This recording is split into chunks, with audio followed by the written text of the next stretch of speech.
আমাদের মোহাম্মদপুর, মিরপুর, সাভারের মতন এলাকাগুলো, উত্তরের মতন এলাকাগুলো সন্ধ্যা নামলে মানুষ এখন ভয়ে ঘর থেকে বের হইতে পারে না। একটা নির্বাচিত সরকার যখন থাকে তখন প্রশাসন এবং পুলিশ তারা অনেক বেশি শৃঙ্খলাবদ্ধ থাকে। একটা নির্বাচিত সরকার যখন থাকে তখন কেন্দ্র থেকে তৃণমূল পর্যন্ত একটা ল অ্যান্ড অর্ডার, আইন শৃঙ্খলা পরিস্থিতি সঠিকভাবে চলতে যেন পারে সেই জন্য একটা সংঘবদ্ধ শক্তি থাকে।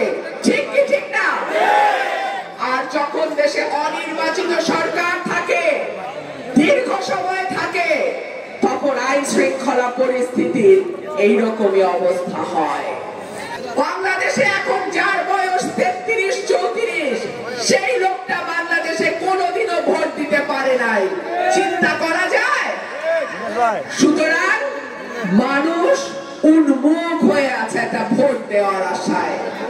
মানুষ অপেক্ষা করে আছে নির্বাচন কবে হবে, তারা তাদের পছন্দের প্রার্থীকে ভোট দেবে, তাই না? মানুষের এই আশা, আকাঙ্ক্ষা, ইচ্ছার প্রতি আমি সরকারকে অনুরোধ জানাবো, আপনারা সম্মান জানান।